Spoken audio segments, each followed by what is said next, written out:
Every morning the world starts quietly, one soft light at a time. Homes flicker awake, shops open. People take those first small steps into a brand new day. And in all of that ordinary movement, there's something kind of extraordinary. A moment worth noticing, a spark you feel before you even name it. Sometimes it's quiet, sometimes it's small, but kindness shows up right on time. And every morning we choose to show up with you so we can look for that spark together. Good morning. I'm Matt Roof, the Uncommon Kindness Guy, and this is Kindness Rising. Let's rise together.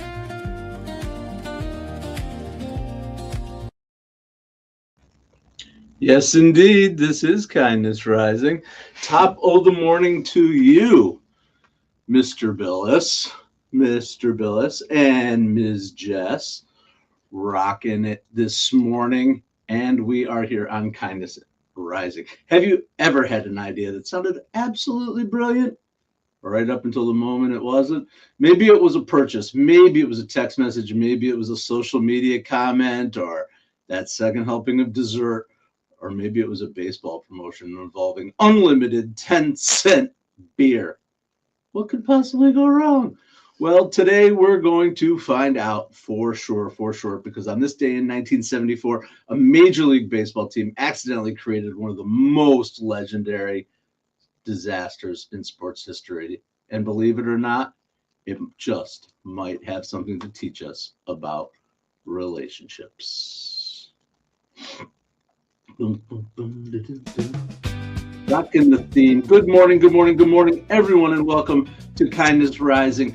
What a crew we've got assembled this morning here with Keith and Jess and Kathleen, Kathy the Donkey, Mike Sullivan, Cheryl Raphael Whitaker. Hello. What a crew. Wow, everybody's in the house. Thank you so much for joining us today as we're going to have a little bit of fun on 10-cent beer anniversary, beer-anniversary. It's a beer-anniversary, everyone. I think one of the greatest challenges, honestly, in adulthood is learning that freedom and responsibility, they kind of go together. We love freedom. Freedom feels good. It feels exciting and empowering. But responsibility, that's the part that nobody puts on the brochure. All that adulting, right? Most of the biggest problems happen when those two things separate. Absolutely.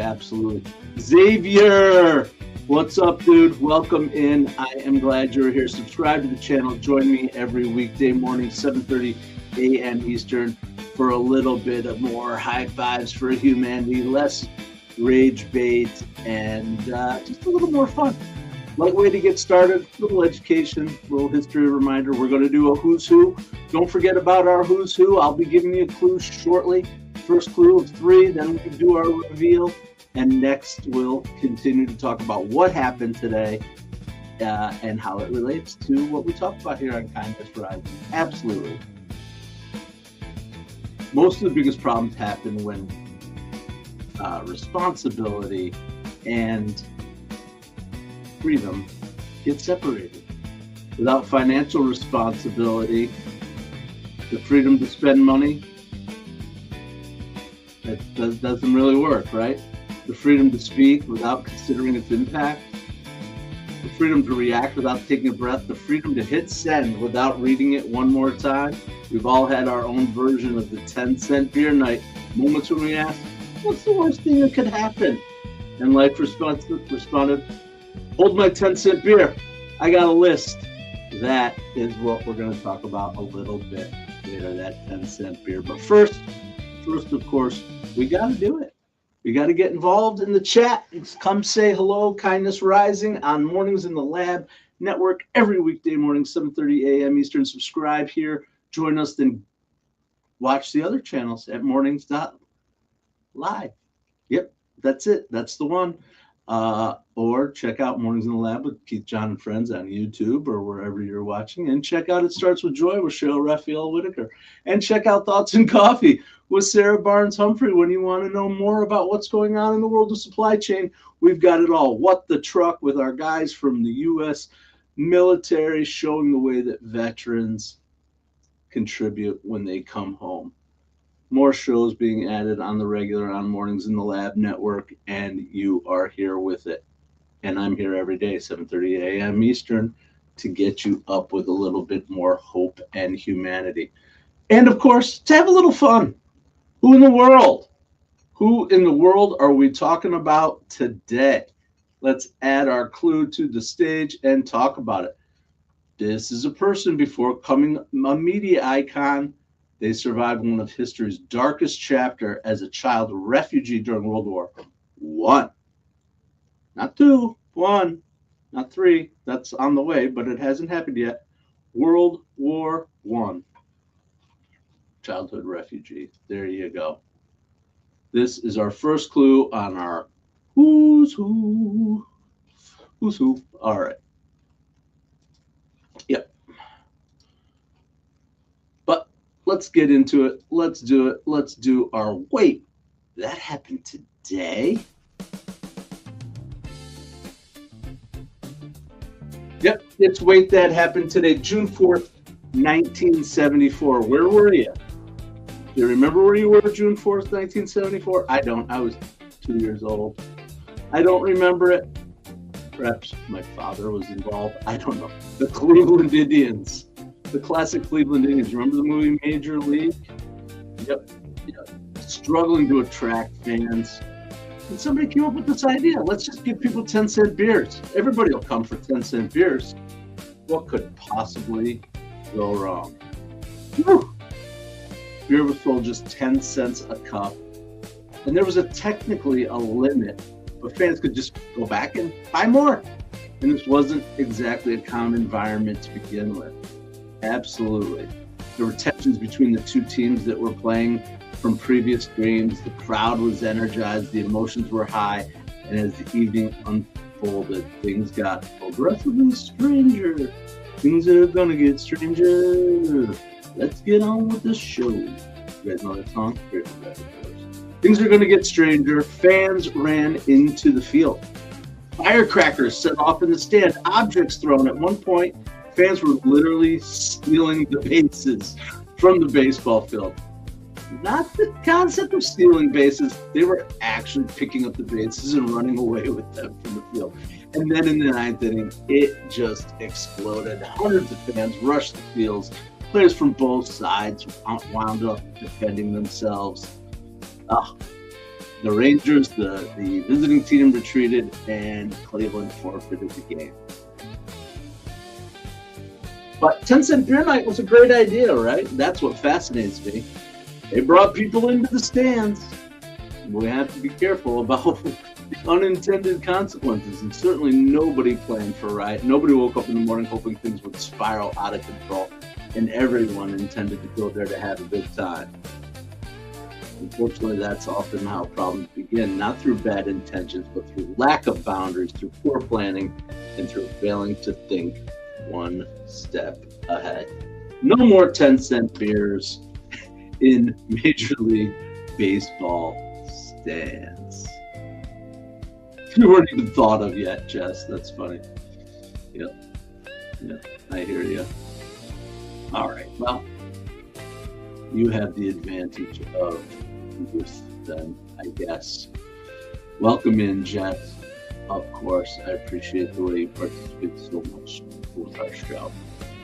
All right. That was the 10-cent beer night. Remember it. Check it out. There's like documentaries that were done about. There's tons of images from it. It's wild. Like, I cannot imagine what is going on. I was, I don't know. Have you ever been, I'll ask the question. Have you ever been involved in like a sports riot or a riot of any kind, a protest that escalated or evolved into the, or devolved into violence or debauchery, whatever you want to call it? I have not been involved in that, but I will tell. Hey, Hal Holroyd, welcome in, buddy. The OG, the original first visitor in our chat, and in Mornings in the Lab. Anyway, I was telling my story. My story is this: I've never been involved in an unfortunate riot. I have been in a celebratory riot in the streets. Probably one of the most unique experiences that I have been involved in myself. And it's appropriate here in 2026, 28 years later. Boof, 28 years later, in 1998, I was serendipitously blessed, I don't know, to be on the Champs-Elysees the time that France won the World Cup. Yep, I was in Paris as France became the World Cup champions in FIFA in 1998. And I've never, it was scary, exciting. I mean, I've never been in Times Square for New Year's Eve, especially back when it was what it always has been. Absolute chaos, celebratory chaos. Luckily, most people were not being obnoxious or violent, or everybody was hugging and screaming and dancing, and it was a pretty wild time. Easter egg hunts with hundreds of kids. Well, I'll tell you what, that could devolve into chaos pretty quick, especially if there's 10-cent beers involved. Were there 10-cent beers at your Easter egg hunt? Oh, that's funny, Jess. Okay, so let's keep it going. Anyway, I was in if you ever have a chance, that was quite a fever there. Obviously, the Europeans are known for their celebration of their sport, football, soccer, whatever you want to call it, and it was a scene. All right. That's a life experience that I had.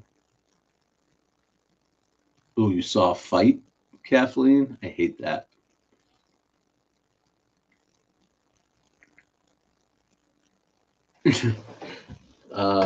Yeah. Okay. Let's do our spotlight and not talk about fights, because that's what. Oh, let's talk about what the spotlight is for today. If I can get there.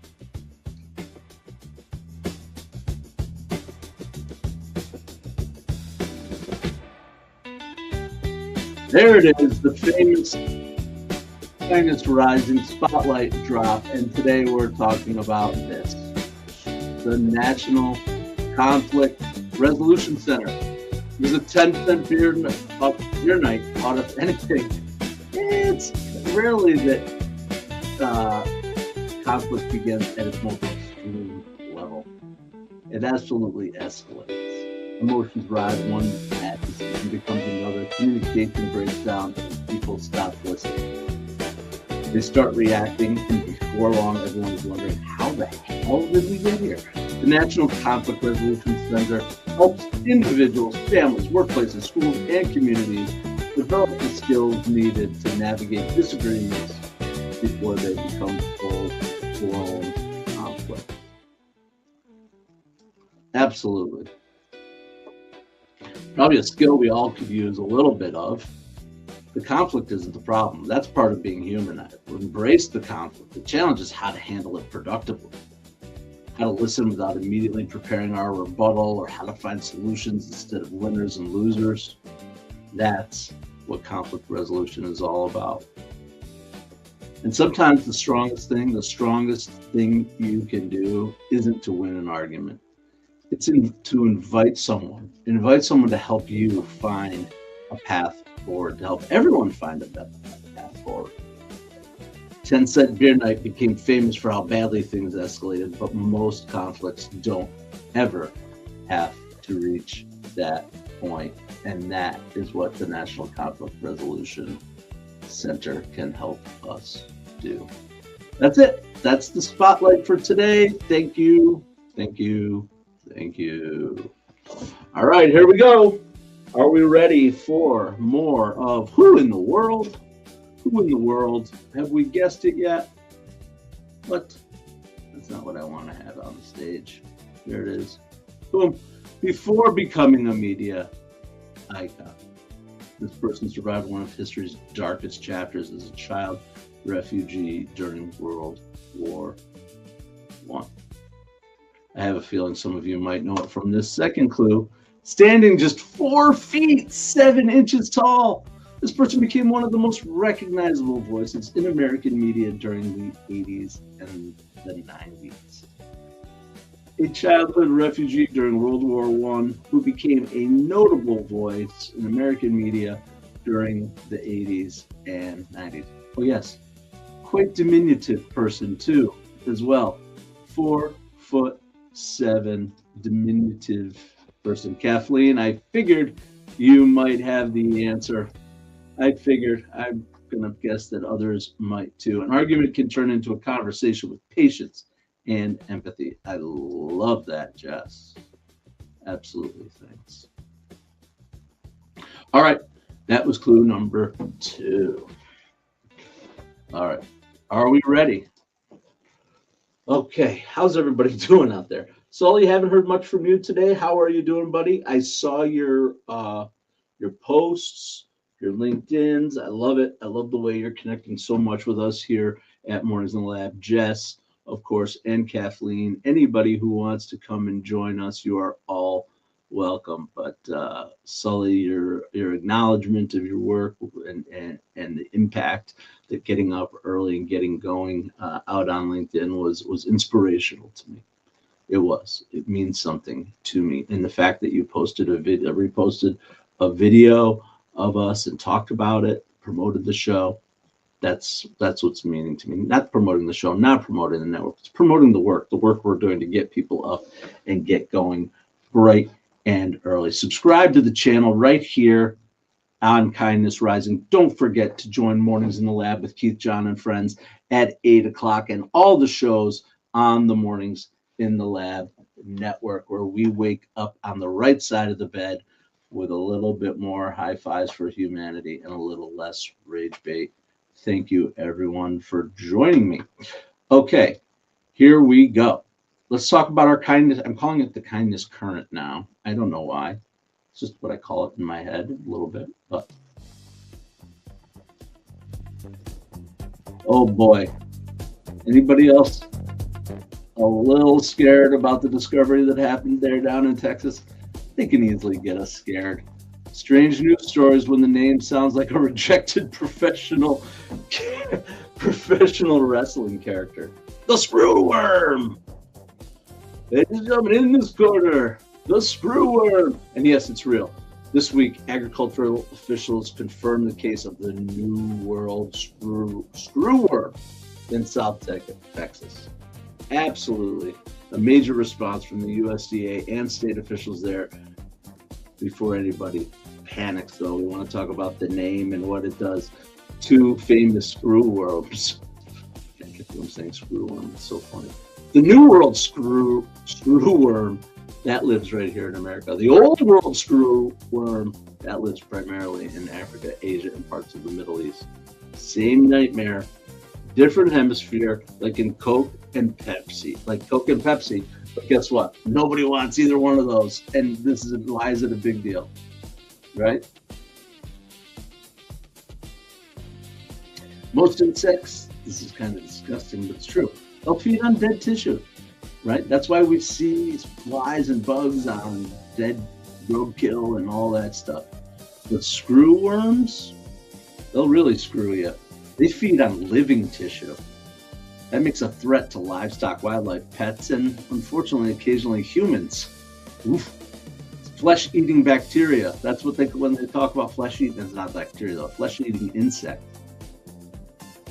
But luckily, this isn't humanity's first rodeo.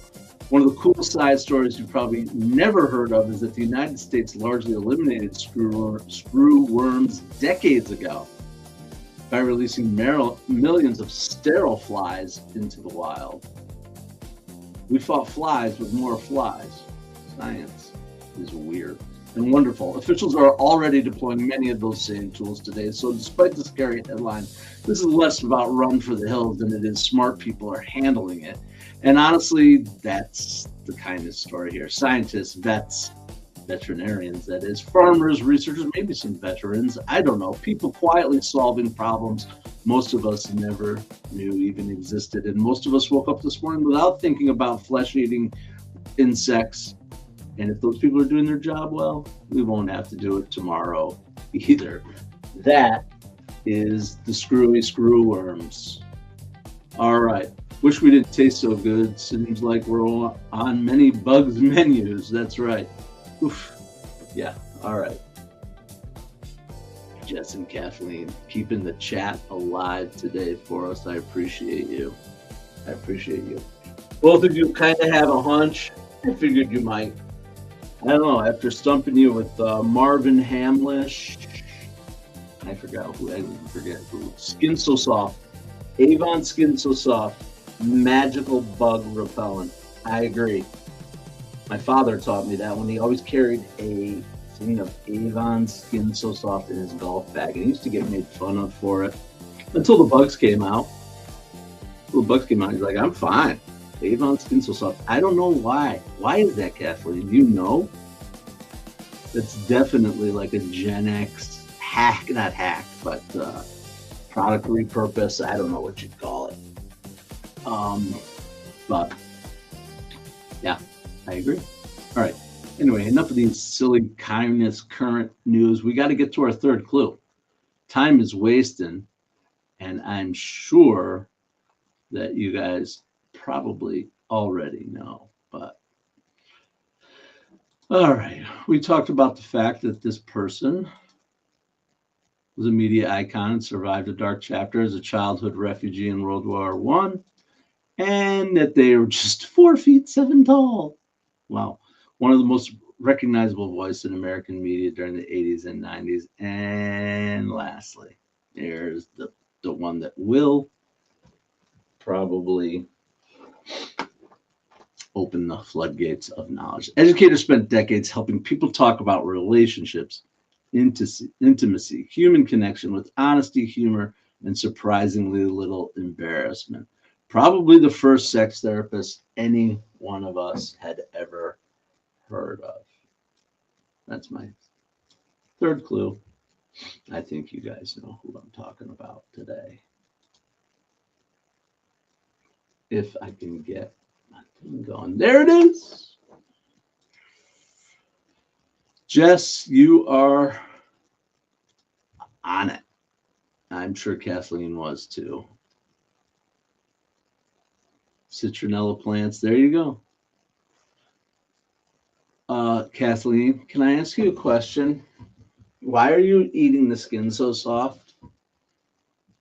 I'm kidding. You probably put it on your face and then you tasted it. But stop eating the skin so soft. It's so great. All right. Let's get our kindness compass. Then we'll get talking a little bit more about Dr. Ruth and the impact that she had on all of us.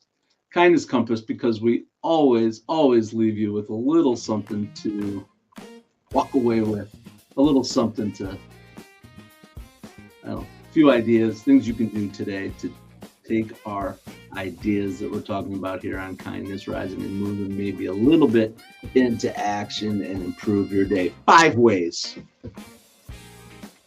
5 ways to prevent your own 10-cent beer night. How about just don't drink a shit ton of beer?